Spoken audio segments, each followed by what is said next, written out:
പരസ്പരം സ്നേഹിച്ച രണ്ട് മനസ്സുകളെ നമ്മളായിട്ട് പിരിക്കണോ ഏട്ടാ?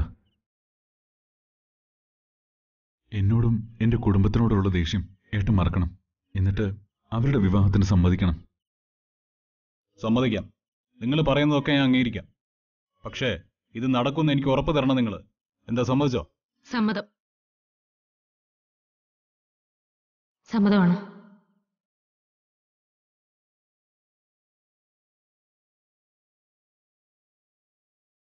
അനുപേണ്ണ ഞാനും എന്റെ ഭർത്താവ് ഉറപ്പ് തരുന്നു.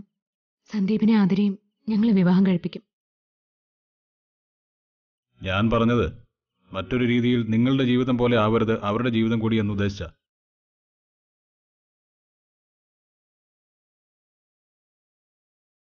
ഞാൻ എന്റെ കുടുംബത്തിന് വേണ്ടി ജീവിച്ചതിനേക്കാൾ കൂടുതൽ ജീവിച്ചത് എന്റെ സഹോദരിമാർക്ക് വേണ്ടിയാ. നിങ്ങൾ രണ്ടുപേരും കുറ്റമൊന്നും ചെയ്തിട്ടില്ല. വിവാഹത്തിന് മുമ്പ് നിങ്ങളുടെ മനസ്സറിയാൻ ഞാൻ പോലും ശ്രമിച്ചില്ല എന്നുള്ളതാണ് ശരി.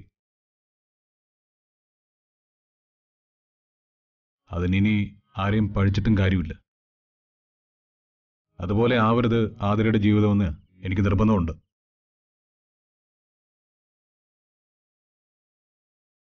അതിന് ഞങ്ങളുടെ ജീവിതത്തിന് ഒരു കുഴപ്പമില്ലല്ലോ ഏട്ടാ.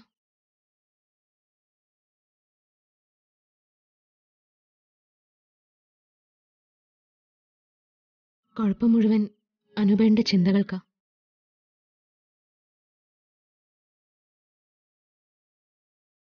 സന്ദീപ് നല്ല പയ്യനാ.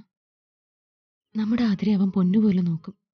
അത് മറ്റാരേക്കാളും ഞങ്ങൾക്കറിയാവുന്നോണ്ടാ വീണ്ടും വീണ്ടും ഇത് പറയുന്നത്.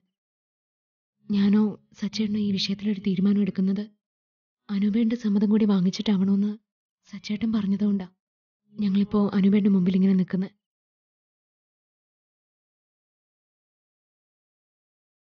തീരുമാനം അനുപേട്ടൻ പറഞ്ഞാൽ മതി. നിങ്ങൾ രണ്ടുപേരും മുമ്പിലുണ്ടെങ്കിൽ നിഷ്പ്രയാസം അവരെ ഒന്നിപ്പിക്കാൻ നമുക്ക് സാധിക്കും.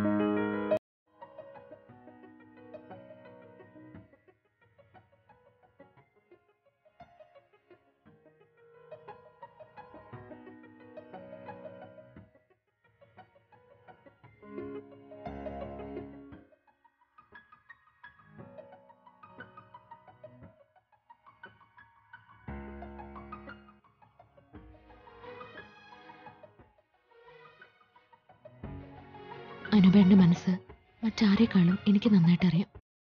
അനുപേണ്ണ ആഗ്രഹിക്കുന്ന പോലൊരു ജീവിതം ആതിരയ്ക്ക് കിട്ടും, അവൾ സ്നേഹിക്കുന്ന സന്ദീപ് വഴി.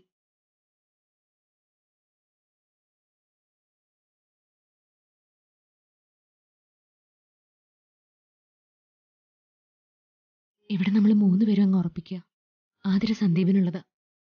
എന്താ അനുപേട്ട, സമ്മതമല്ലേ?